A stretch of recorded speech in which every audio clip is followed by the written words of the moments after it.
Score. Perfect. Now I can go do the other thing.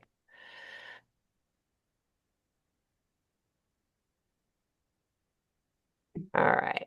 I'm just going to say, hey, thank you for those that are here. I think a few more people will be joining. We're very grateful that you're here. I am Sue Birch, in case you didn't know that. And yes, we have a majority of our um, board members on. Michelle's on, Laura's on, Sarah's on. I'm waiting for Shanze. Lenore's there. Madalena and Samantha are probably not, and probably not with Dr. Liz, but this is our board. We will probably be expanding sometime before now and the end of the year, but we are very, very grateful that you are here. This is going to be a very interesting meeting. So let's see if it'll work. Yes. So normally we start with a land acknowledgement. I just would like to take a few seconds to kind of reflect on this and reflect on um, basically all the stuff that's going on in the world, however you view it, but it's yeah, we're in a world of hurt right now. So I'm just going to shut up for a minute.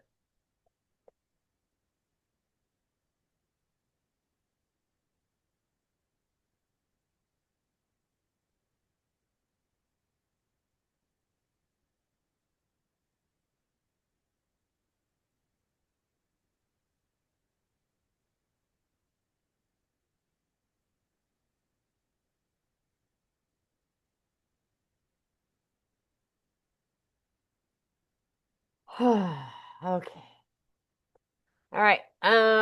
Just before we get to our fabulous guest speaker, I just wanted to let you know all know what's happening with Nevada Now. We are having a membership drive now through July 26th because July 26th is my birthday. To enter to win 2 tickets to She Rocks at the Smith Center in August. All renewals and new memberships qualify. And if you refer a friend, you'll get an additional entry. I'll be putting the links in the chat in a little while when I can figure out technology again. But that's a big deal because we are a completely and totally volunteer organization, and the more people we have, the better. Um, yes, Kathy, go ahead and unmute yourself. Do we need to register every year? It's a 1 year membership. Yeah, How much yeah, is it? yeah. It's absolutely a 1 year membership. Okay. Yeah. But that's how we fund ourselves between donations and membership. That's how we fund everything. So um we hope you will join us, and you'll suggest other people to do that. How, Um how do we join? I will put a link in the chat if it's not already there. But Okay. yeah, Vicky. How much is the membership dues? Uh it's usually 35 for the year. Okay. Yeah. We keep a decent portion of that. Like I said, refer a friend. We'd love to have them more people, the better. We just finished, obviously, this is a legislative recap, so we've finished that. It's been interesting, which you'll find out today. And for the first time ever, we will be publishing a legislative report card like other organizations do. And when you see the numbers, you'll kind of understand why. Um, there's a little bit of disappointment with a few of our legislators, so to put it mildly. I also want to mention that the National Now annual conference is going to be held here in, I spelled hotel wrong, here in Las Vegas at the Sahara Hotel on July 11th through 13th. We are electing a new president and vice president of National Now, and the front runners are two women of color that we're kind of excited about. But the big special thing is our very own board member, Laura Campbell, will be an award recipient on July 11th. So we're very excited to have her get some acknowledgement from national, and it's primarily for all her work she did on question 6 last year and putting her story forward. So we're very proud of you, Laura. The other 2 local people receiving awards will be Senate Majority Leader Nicole Canizaro and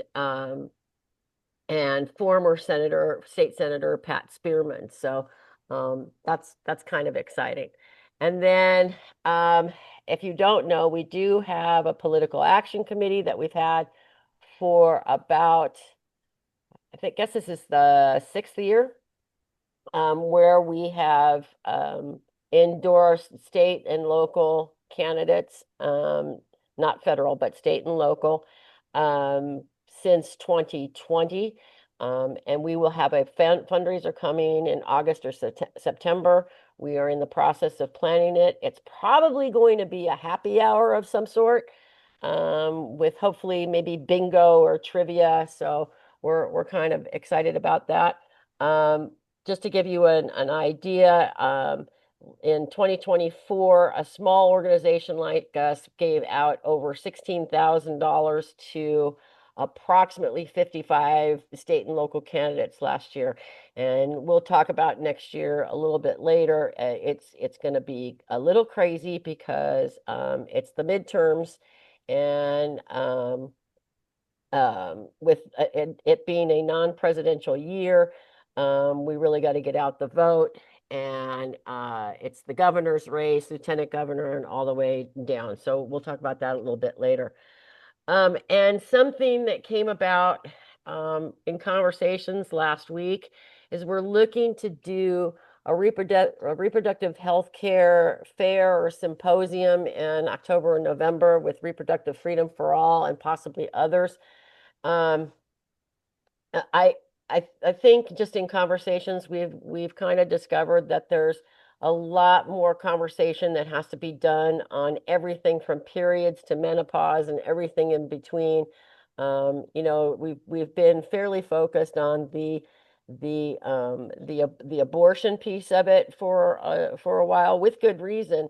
But I think we really, especially with the political climate right now, I think we really have to start thinking of other things. So with that, because I think my next slide, oops. Yeah, nope, don't want to do that. I'm going to stop sharing. And I'm going to, hey, Jeannie, I'm going to turn it over to, I don't know why you're on there, Vicky, but okay. When I thought about doing a legislative recap, we are very fortunate that we have a very strong organization in ACLU that's fighting on the ground and working with others nationally. And I couldn't think of a better organization to bring into this conversation today than ACLU. And I was truly hoping when I reached out to them that they would send us our guest speaker for today. So I am very pleased to welcome Kaylah Maese, daughter of Michelle Maese. But the important part is she is a civil rights analyst with ACLU Nevada, and got to spend this entire legislative session up in Carson City. And you may have seen her testify in and out of different bills. So I thought it would be very interesting to get her perspective on what it was like up there. So I'm going to turn it over to you, Miss Kaylah. Thank you so much, Sue. Good afternoon, everyone. Like Sue said, my name is Kaylah Maese. I am a civil rights and policy analyst at the ACLU. I'll tell you a little bit about what I do inside and outside of policy. My civil rights side of my job, I am the lead of all of our prison work at the ACLU. So I visit all of the prisons in northern and southern Nevada and make sure that all the individuals are getting the medications they need and going to the doctor's appointments that they need to go to. And if they're not, we make sure that we have plans set up with NDOC and with those individuals who need their medications and need to go to the doctors, we make sure that they're getting those things. So that's what I do on the civil rights side. On the policy side, I did just spend a lovely 120 days in Carson City. I got to explore a lot of northern Nevada. I didn't just go up and was stuck in the capital all day. I explored Genoa, I explored Virginia City. I really got to know our state because I've learned there's a lot more to Nevada besides Vegas. And I feel like northern Nevada really makes Nevada what it is. And northern Nevada is beautiful. My first day I got there, it did snow though. Didn't love that. So I'm very happy to be home. But yes, myself and our policy attorney spent the full session up there, and we did learn a lot. So a couple things that we were going into session expecting. We started preparing for session in August. That's when all of the bill draft requests start coming in through Nellis. So in August, we knew that we were going to be looking for a couple things. We knew that we were actively going to be looking for changes to the criminal legal system brought forth by the governor. That was one of the biggest things we were looking for. We knew that there was going to be a lot of different touch points this session when it came to surveillance. And I'll get into a couple specific details about these bills in a little bit. But there's 3 different pieces of surveillance legislation that we were really looking into. And then as we are in 2025, there's a lot of bills that had to do with AI. And where we come in, we were talking about some of the bills that have to do with child sexual abuse material and what AI is doing now that could potentially have chilling effects on the First Amendment. Let's see. So before I go into the specifics of the bills and the couple bills that we had, I want to talk about some of the things that surprised us and some of the things that disappointed us. So as Sue said, there has been a lot of disappointments coming out of session from members of the Assembly, members of the Senate. And I think the biggest thing that we took out of session was the biggest disappointment and surprise was all of the compromises that were done during session. I saw, as everyone says, what I've learned, session doesn't really start until the last week of session.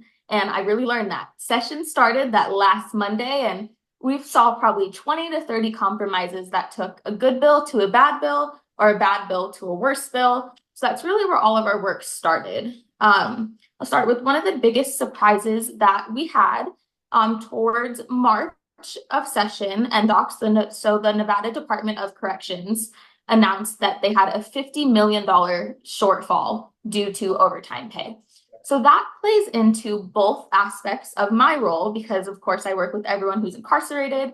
And then on the policy side, what this does, this budget shortfall, since they're paying so much money in overtime, we're really looking at the visiting concerns. We're concerned that NDOC, since they're paying so much overtime, they're going to say, hey, we need to cut back on everything that we're paying, which in lieu will affect family visits and legal visits. So with legal visits, we're trying to make sure that even though NDOC is short $50 million, they are not able to restrict the amount of attorney time that individuals who are incarcerated are able to receive. That is their right while they're in there to be able to talk to their attorneys, figure stuff out. So that was a big disappointment. And later I'll talk about a little bit of the governor's bill, but with that bill, it was asking for a lot of money from the Department of Corrections that we already don't have. So that was a big disappointment and surprise.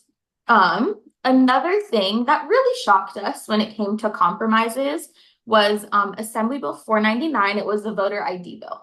So I'm sure everyone on this call knows that there was already a ballot initiative last election cycle to put it into the Constitution that we need an ID to vote. Something that the ACLU has always been very against. There is many challenges that come to different people when it comes to getting an ID. Accessibility to resources is the biggest thing that we focus on. So with this voter ID bill being a compromise bill that really disappointed us, it came from the Speaker of the Assembly, and it was a deal with the governor to be able to get more drop boxes in between the last day of early vote and election day, but also require voter ID. So ourselves and Silver State Voices, which was one of our partners in all things democracy, we really worked the last 48 hours of session, that was one of those, oh, session doesn't start till now, because that deal came out in the last 48 hours. On the bright side, that bill did die, so we don't have to worry about that now. We'll have to worry about it when it comes back to the ballot.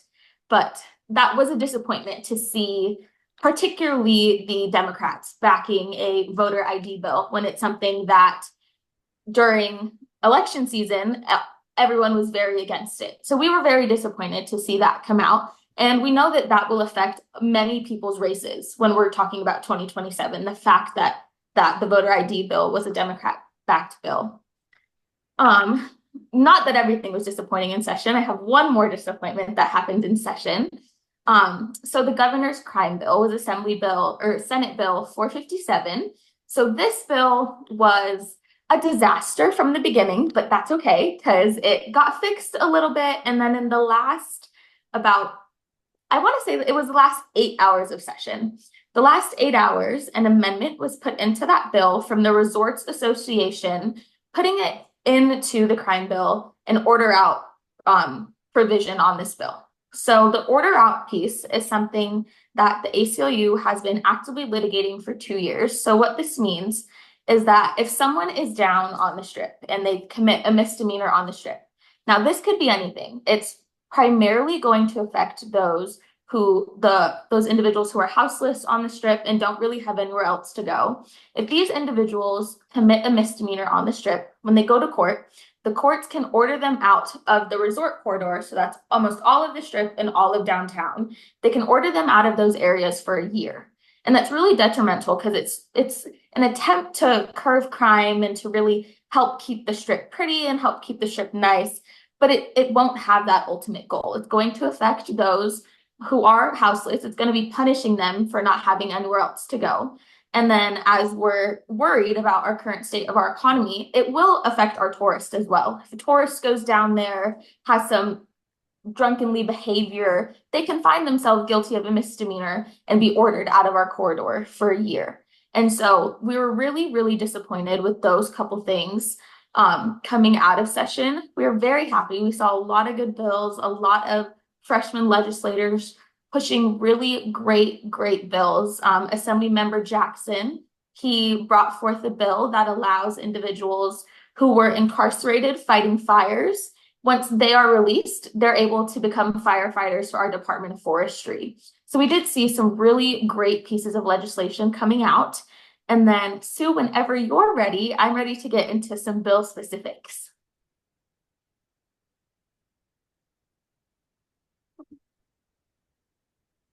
Perfect. All right.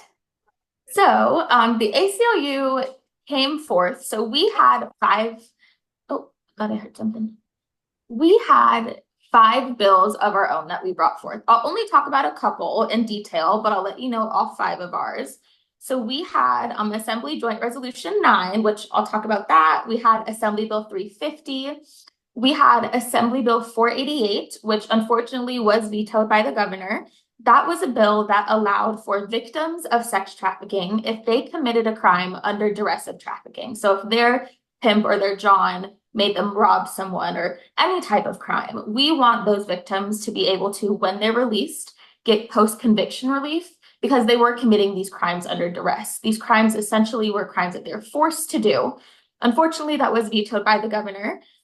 We also had Assembly Bill 256, which did not make it out of the second house, but that bill would have allowed for individuals who are applying for an occupational license. So that's licensed to be a barber, a masseuse. In Nevada, we're the 4th most occupationally licensed state, but we are also the 2nd state who denies occupational licensing at the rate that we do. So with that, we wanted someone, if they were denied based on their moral character, so that really means their criminal background. If they were denied, they should be able to go to court and have a judicial review of their denial and say, hey, these are the steps you need to do if you want to be able to get this license, or this is the reason why you're not going to get this license based on your history. Unfortunately, that bill did not get out of the second house, so we hope to bring that bill back in a different way next session. But the bills that we do have, so we had Assembly Joint Resolution 9. That was our first bill to successfully make it out of both houses. And since that bill is a resolution, it did not have to go to the governor. So we weren't at lieu of the governor vetoing that bill or the governor signing that bill. We knew that once we got that bill through both houses, it would go straight to Congress. So with this bill, we're really urging Congress, especially right now, to understand the social and the economic effects of mass deportation in Nevada. And then this bill also urges Congress to protect sensitive locations, such as places of worship and schools, from immigration enforcement. So a couple questions that were asked during session is, well, we've never seen ICE officers go into school as of now. And that was because in January 2025, the new director of the Department of Homeland Security had rescinded the Biden administration's policy that they had in place that would prevent immigration officers from going to schools and churches. So we used to have that protection in place, which is why we never saw it before. But January comes with the new administration, they rescind that policy. So now, as we've seen over the past couple weeks, ICE and any immigration enforcement agencies have full power to go anywhere. They can go in schools, they can go inside of churches. And in Nevada, in the last 6 months, especially in northern Nevada, we have seen 40% absenteeism rates up in elementary schools in northern Nevada because families are scared to send their kids to school, which is really upsetting. Kids are scared to go to school. I was talking about this with some other students during session, and students go to school already with the fear of school shooters, which is awful. I don't feel like I experienced that as much, but I have a younger sibling and I couldn't imagine that fear. And now we're sending young kids to school with the fear of, oh, who's going to pick me up? Is my mom going to be able to pick me up? Is my dad going to pick me up? Is my family going to be at the dinner table? And then people who are going to worship, people who are going to be in their church, be in their community, they should be able to go to church and not be afraid to go outside after church. So we really saw how this has been affecting our community. And I'll say on the economic side, yesterday it was announced that the Broad Acre Swap Meet in North Las Vegas is going to be temporarily closed due to immigration enforcement. And this is exactly why this bill is so important, because it's going to be such an economic crisis on our state. About 20,000 individuals visit the Broad Acre Swap Meet per weekend. And now we're closed. We are taking the ability away for some people to put food on their table and to have a roof over their head. And I really think it's important that Congress understands that, hey, we're not just taking people out, we're affecting our entire economy, we're affecting families, we're affecting Nevada as a whole. So that is a bill that we were very, very happy to get through. We worked with the Nevada Legislative Latino Caucus a lot, and Assemblymember Gonzalez and Assemblymember Mosca on that bill to really get that bill to where it was and push it through. If anyone visits our social media at ACLU of Nevada, we have a video about ARJ9, and we interviewed a couple different pastors, a couple different teachers, really talking about why this bill is important to them. So that is that bill. The next bill that we had at the ACLU, not really a silly bill. It's silly coming from the ACLU, but we had a cemetery bill. So this bill when we think of civil liberties and civil rights, I think we forget that it still exists when you pass. We made this new thing that bodily autonomy does not cease at death. So we learned from a couple of our own members that in some cemeteries in Nevada, cemeteries were able to exhume a body and move it, but not have to notify the family. So someone went there to go visit their mother. They saw that their mother was exhumed, but they were not told that their mother was exhumed. So it was very disheartening to learn that. And so what we did with this bill, we put it in place so that if a cemetery wants to exhume a body for any reason, health, safety of the environment, they have to put in a court order. So they have to say, we need to exhume it for XYZ reasons. We're exhuming it on this day. Once the court approves it, then they're able to exhume the body. Very interesting thing that we learned. Individuals are able to move their family members with them. So say that you had a family member who passed away in Nevada and they're buried in Nevada, and say that you move to California. You're able to go to that cemetery and say, hey, I want to take my family member with me. They can exhume them without having to go to court. so you can travel with your family member and have them reburied in that new state. And then another piece of that bill, we worked with the Republican caucus on the Assembly side and Assemblymember Hafen to allow individuals who are a part of the National Guard. Right now, individuals who are part of the National Guard cannot be buried in any veteran cemeteries in the state. So with our bill, Assembly Bill 350, members of the National Guard or components of the reserves are now able to be buried in the veteran cemeteries if that's what their family wants them to be buried in. So we are very happy with that bill. Definitely interesting coming from us, but we did everything that we needed to do with the cemetery bill. And then two bills that we really were looking for. These were, besides the governor's crime bill, these two bills were our biggest bills. So we have Assembly Bill 402 and Senate Bill 415. They are 2 out of 3 surveillance bills that came out this session. I'll touch a little bit on the third one, but we stayed out of the third one because it was a good bill. So the first bill, Assembly Bill 402, that bill was brought forth by the Nevada Contractors Association. And this bill would allow for automated traffic cameras on highways and active construction zones. So I'm a daughter of a construction worker, which I'm sure many people know construction workers. It is the main premise of this bill was to keep our construction workers on the road safe. We know that the orange cone is the Nevada state flower. We see them everywhere. There's construction around the city everywhere. And so how this bill was framed is that these speed cameras would only be on highways. And so when we think of highway, the first thing that we thought as a team, myself, our executive director, and our policy attorney, we were all thinking, okay, like the 95, the 215, we're thinking of high-speed highways where you're traveling fast and there's construction there. So we sat on this bill for about 2 weeks, and then one day we were talking with our executive director, and we said, hey, let's look up the definition of highway. So we looked up the definition of highway in NRS, and for Nevada, a highway is any road used for vehicular traffic. So it's not even anything that's high speed. So what we learned with these cameras is that, for example, if there was construction outside of your neighborhood, if they were repaving all of the streets outside of your neighborhood, and your neighborhood had maybe right outside a 25-mile-per-hour zone or 35-mile-per-hour zone close to it, they would be able to put these cameras essentially pretty much right outside of your front door. And so that's a big problem when we don't know who is storing this data, how's this data controlled, how long are these cameras on. With Assembly Bill 402, our biggest thing when we were talking to the Contractors Association and the different assembly members behind this bill is, hey, who is the contract that you're going to be signing with this tech company? And the biggest problem with this bill is that they had no tech company in mind. A part of the bill was that they would contract out and see, hey, who wants to bid for this project? Some issues that we have seen with these kind of bills is that when contracts are made, these contracting companies can take a certain % of the tickets that are written, so it incentivizes them to be able to write more tickets. So that is Assembly Bill 402. That's a construction one. And then I'm going to tie it together with the concerns of Assembly Bill 415. So Assembly Bill 415 is another surveillance bill. It's very similar to 402. But that bill was brought forth by the Nevada Advisory Committee on Traffic Safety. And that bill would allow for traffic enforcement cameras at red lights. So just like in California, if you blow through a red light, they're taking your picture and sending you a ticket in the mail. So that bill was partnered by NVAX and Metro.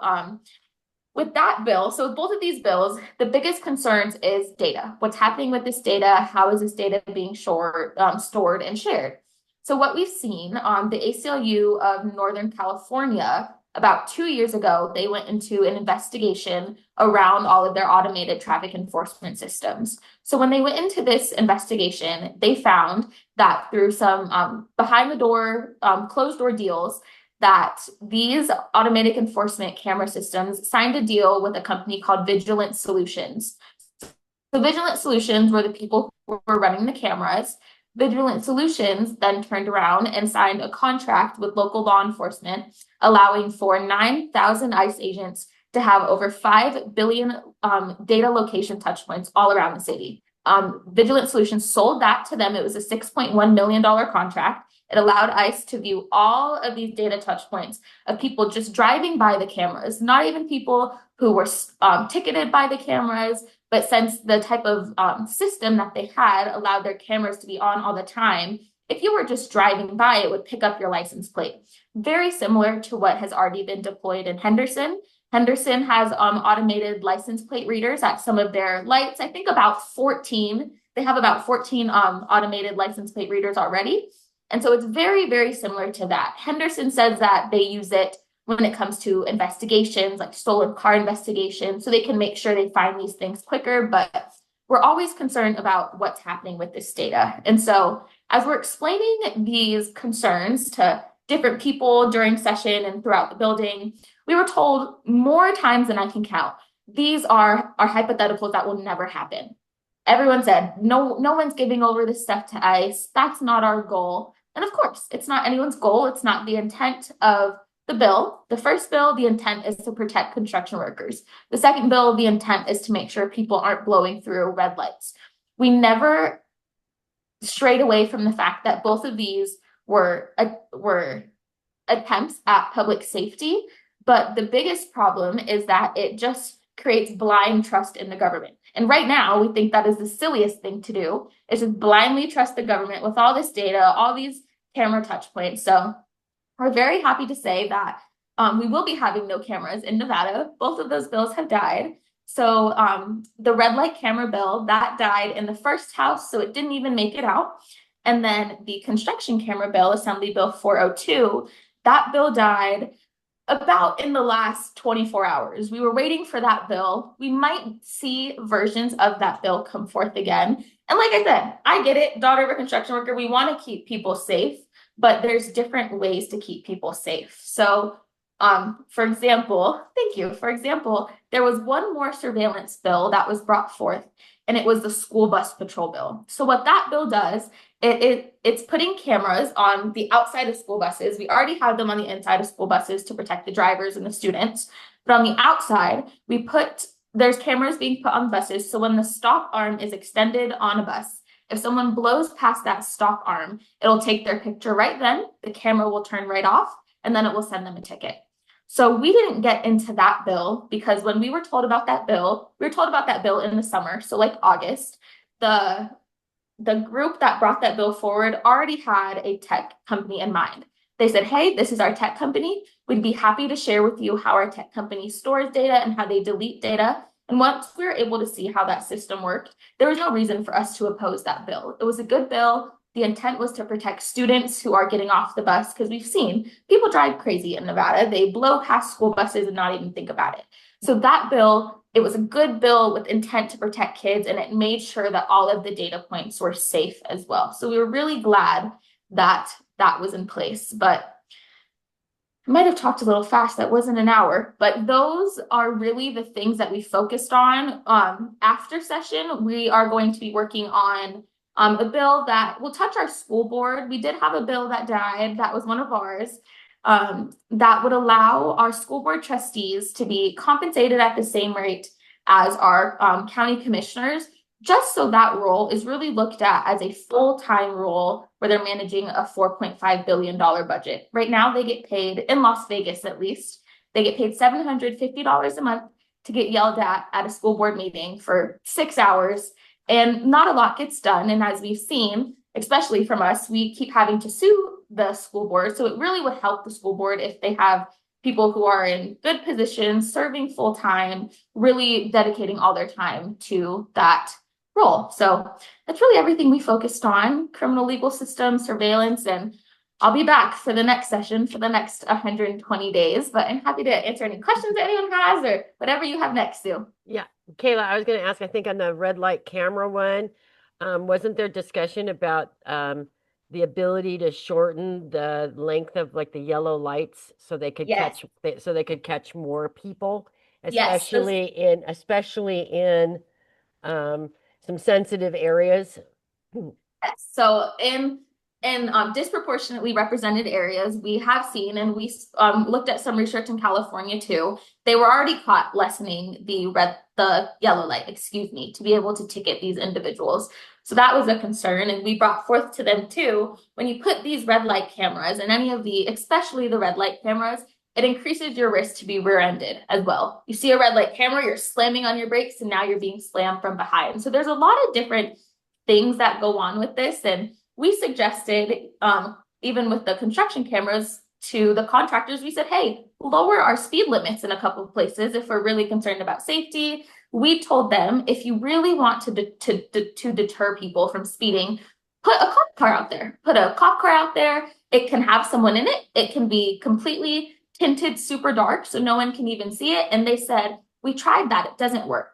So we were confused as to, hey, if a police car doesn't work, we don't think a camera will work. So yes, there was a lot of interesting things that came out of that.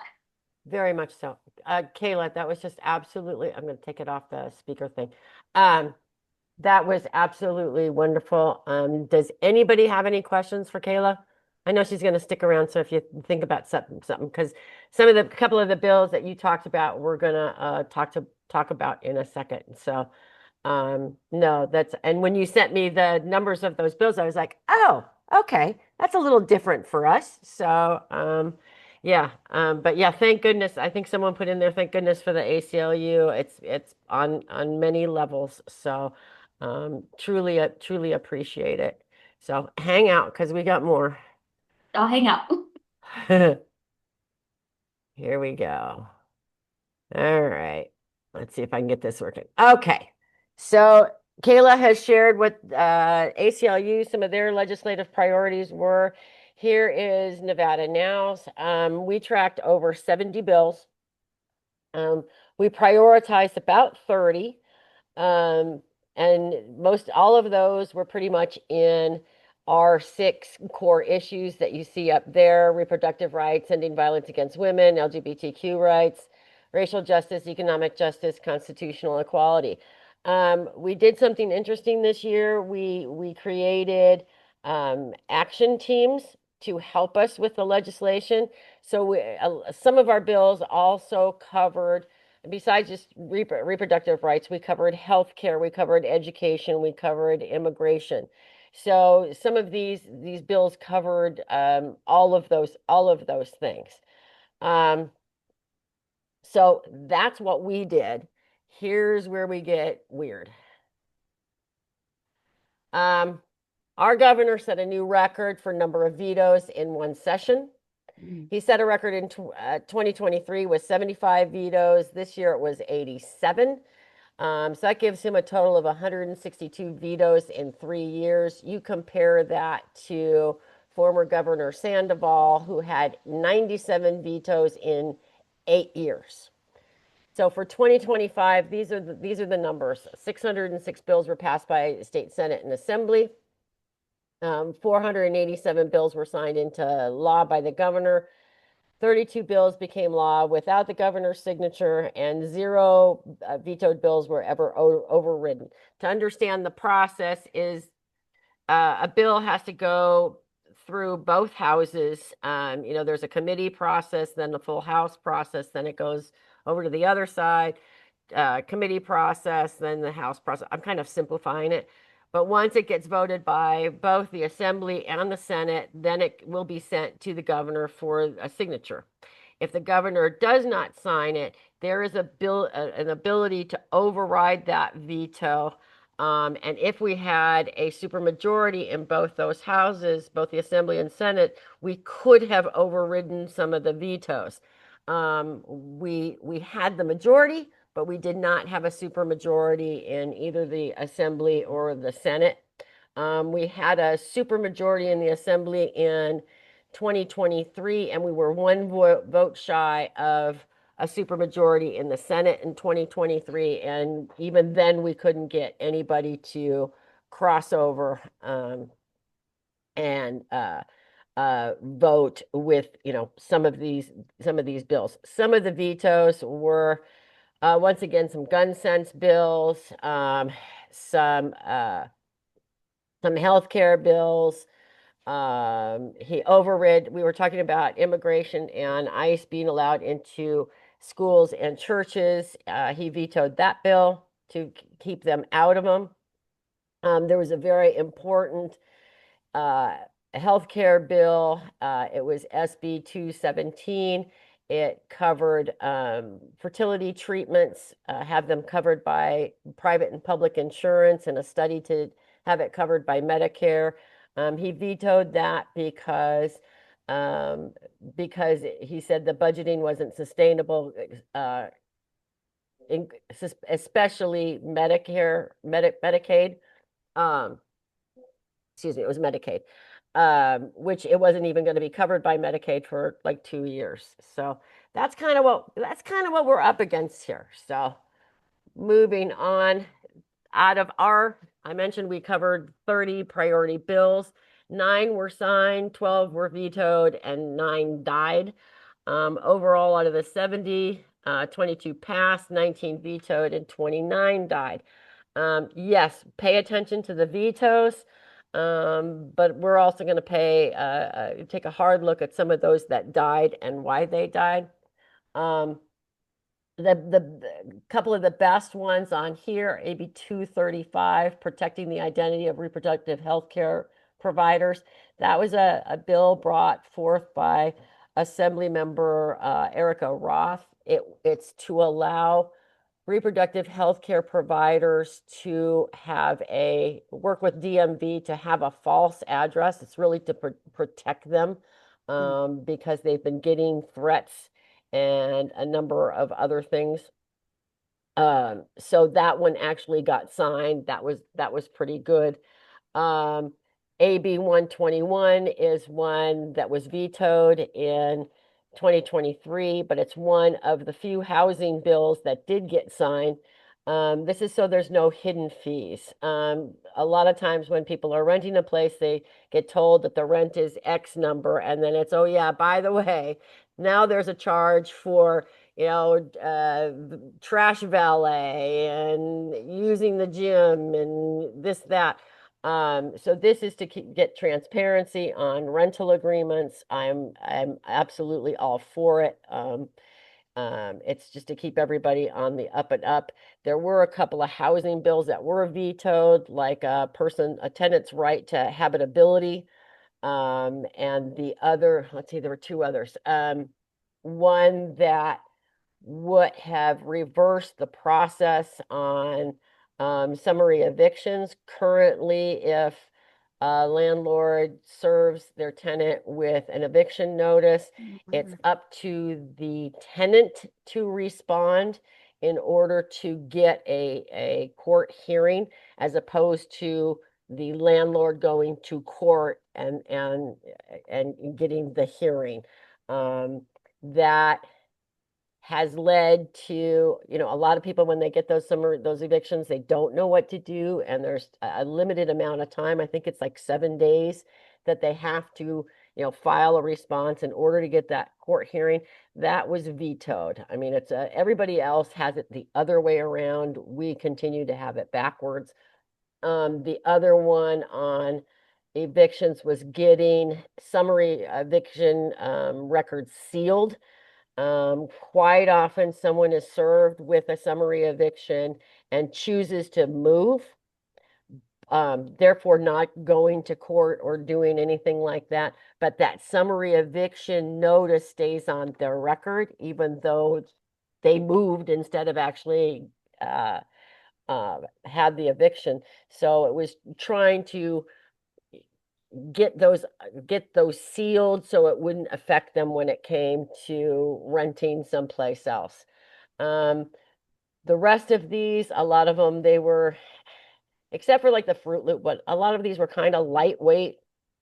Like, allocating some funds, which is great for the victims of human trafficking. That is absolutely great.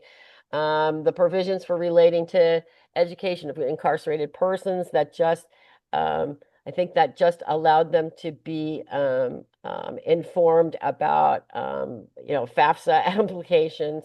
I mean, yeah. And the domestic violence, they sound really good. Domestic violence orders of protection. I think there was just some required information that had to be added to that. So, yeah, overall, I'm thrilled these bills were passed. Not happy so many were vetoed, but we really are going to take a look at the ones that died and kind of what led to them dying. I know Senator Neal had a huge healthcare omnibus bill, SB 192, that granted it was going to cost money, but it just didn't go anywhere. But it would have been very helpful. Oh, I should mention SEIU 1107 had two big bills that we were hoping to get through. One was SB 182, which would have improved the ratios between nurses and patients, therefore leading to better healthcare, better outcomes. It was a really reasonable thing to do.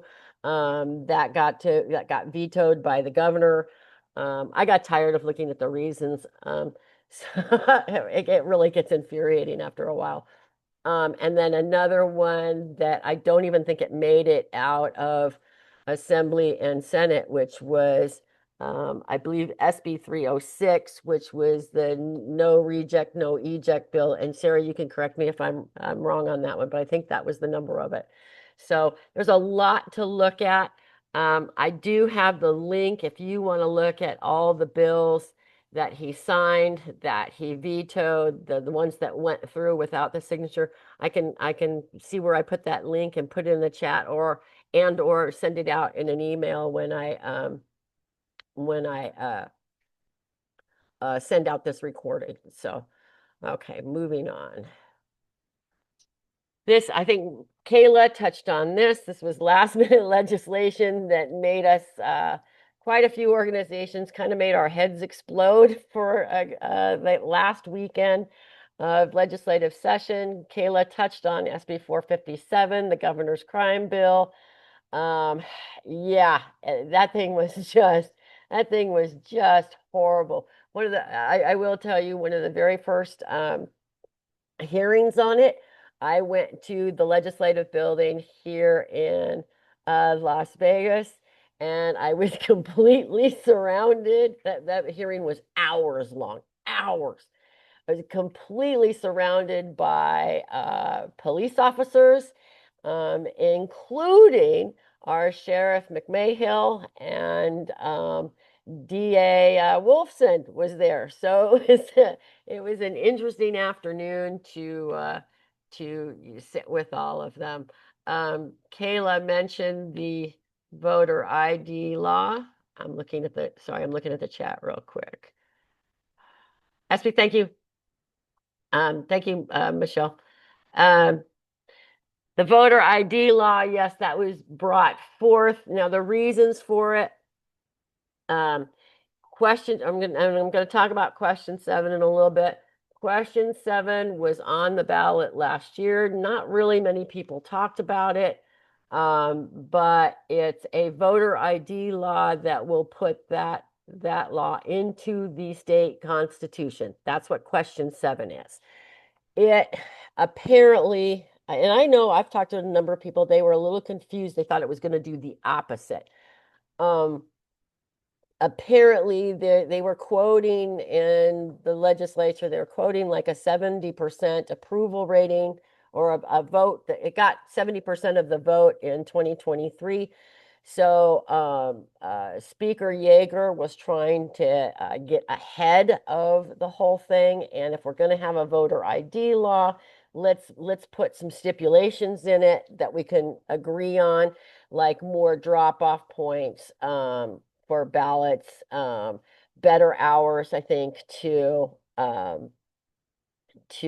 the polling places, some extensions at the DMV. So we were trying to put a somewhat left-leaning spin on something we don't like.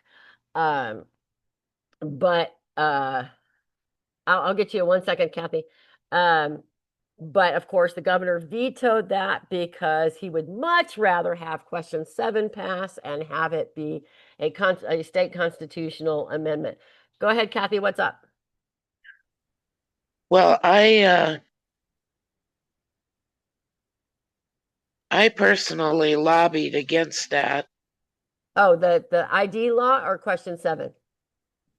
Both of them. Oh, okay, perfect. That's exactly what we need. And like I said, we're going to talk about that again in a second.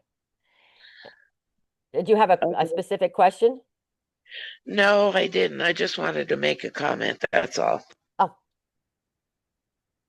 Um, and the reason that I lobbied against it was because um, of the mail-in ballot portion of that bill. what about it? Where you have to put your driver's license number and the last four of your social. Oh, yeah. Oh, on this one? Yeah. Well, I think Speaker Yeager was trying to um, solve a problem that didn't exist. Well, actually, I think what he was trying to do is get it into NRS so it wouldn't go into the Constitution. Well, yeah, exactly. That's what he was trying to do. But in order to try to get the governor to pass it, that's why he was adding those other things, I think. So that's just well, it yeah, exactly, Michelle. Um, the logic sometimes just makes me a little crazy. Thank you, Kat. Thank you, Kathy, for sharing. We need you come this fall and next year, Kathy. Um, then there's the Summerlin Studio bill. It started out, there was an assembly bill, there was a Senate bill. One was for Sony, one was for Warner Brothers. It would have given millions in tax incentives, and the return on the investment would have been about 50 cents to the dollar. Now, I don't know about you, but I saw all the TV commercials where yeah, it'll be great, and there's 17,000 jobs and blah, blah, blah. But that 17,000 jobs was over 8 years and no absolute guarantee they'd be filled by Nevadans. Um, um, uh, yeah. Um, It was all they would have to do is make a good faith effort one time, just one time, to fill the positions with Nevadans and then go, whoops. Um, None of this. I had talked to both Speaker Yeager and Majority Leader Hardigy about these bills well before they were ever put on the table. Um, you know, I would love to diversify Nevada's economy. This bill wasn't it. It was just yeah.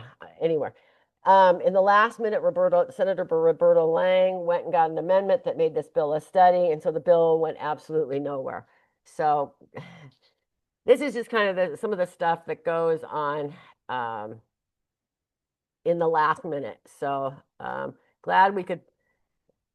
Oh, and it wasn't 19,000 union jobs. Yeah, absolutely right. It was not. I think culinary had a slight deal, but it was minimal. I had kept saying when it comes to the film studio bill, we've got an excellent film department at UNLV. We've got a lot of talent coming out of there. Let's keep these kids here. Work that in there. I think Warner Brothers offered like 50 internships for the summer. Yeah, can't even get there. Okay, where am I now? All right, so here we go. We have our work cut out for next year. Like I mentioned earlier, it's a non-presidential election year. It's the midterms. We need to hold our 3 congressional seats. I'm not saying anything more than that because a couple of our congressional leaders have disappointed a number of us. So it's going to be interesting when it comes to the congressional seat races. But we do have important races here in the state. There's governor, lieutenant governor, attorney general, secretary of state, treasurer, controller. We're not waiting until next year because people have already announced that they're running. Currently, Zach Conine, our state treasurer, has announced that he's running for attorney general. So it's going to be very, very interesting. It'll be interesting what our current governor says he's accomplished in these last 3 years.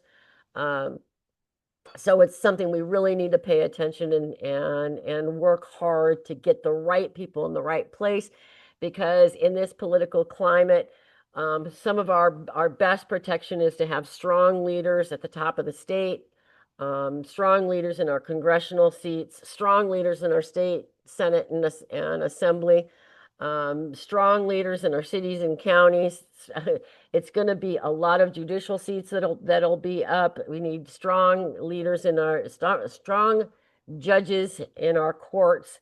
Um, and yes, somebody asked me about the Reproductive Freedom Act that we worked our butts off to get on the ballot in 2024, and worked our butts off to get it passed. There's still rumors going around that Congress will do an abortion ban. My gut feeling, this is just my gut feeling, is they won't even touch the subject unless they find that they're having issues next year and are gonna, lose a bunch of seats, and then they'll probably go crazy because it'll be their last chance. Um, I am far more concerned about, well, I'm not more concerned, but I am just equally as concerned about that Voter ID Act, question 7. This will go into the state constitution, and it's an absolute bear to undo a constitutional amendment. It can be done, but it's a whole lot harder to do. So I'd rather defeat it than have to go through the effort, because it would take us easily 8 years to undo it. So better to not have it go through in the beginning place. So now I'm going to stop sharing because I think that's all I had. I think, yeah, I ended. Yay. Whew. Whew, I know it's a lot.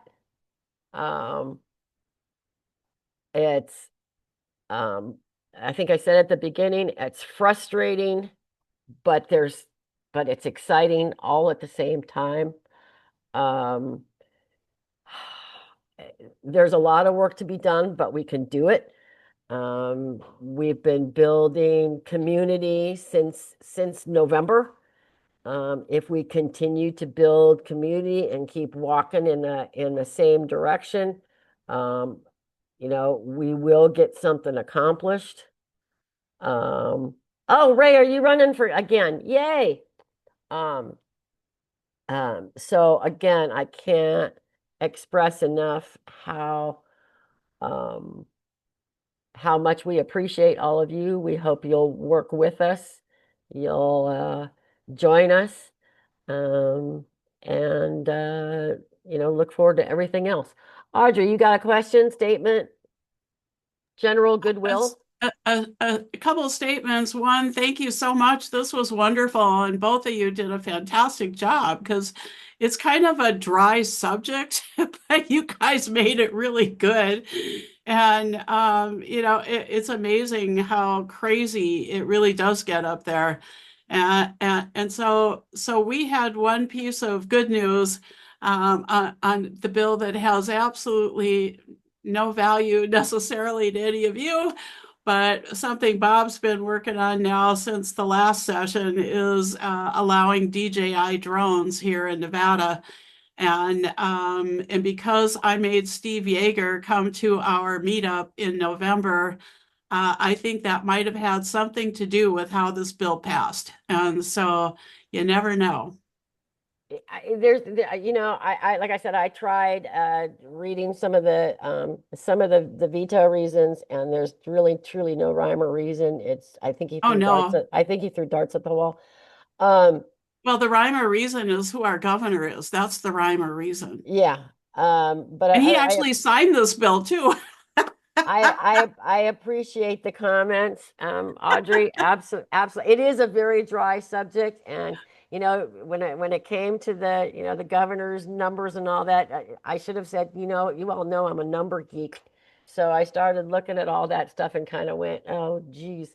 So hope this was absolutely helpful. Hope it motivates you to get involved somewhere. We'd love it to be us, but get involved somewhere. And like I said, it starts now. I mean, the legislative session is over. People are going to be announcing left and right. Ray has already announced. So yeah, just stick with it, stay involved, and we will push it all through. I am going to. Kate Marshall's also running too for mayor.